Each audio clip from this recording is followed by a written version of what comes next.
babala o warning. Ginawa to noong September 2, 2025.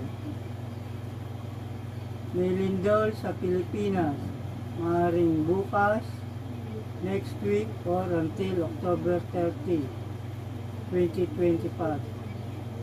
Lahat ng nakalista ay maaaring isa o dalawa tectonic ang origin.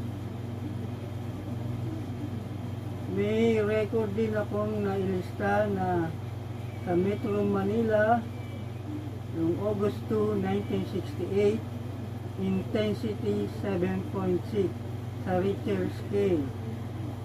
Sa Mindoro naman, ang nakalista ay October 15, 1994. Nagkaroon naman doon ng tsunami.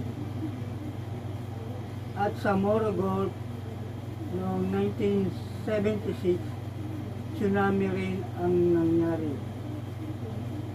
Ang pinagbigyan ko nito ay dalawang tao, si Sir Ivan at saka si Dennis.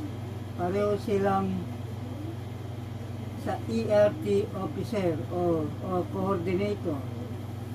Ito lahat ang nanong yan.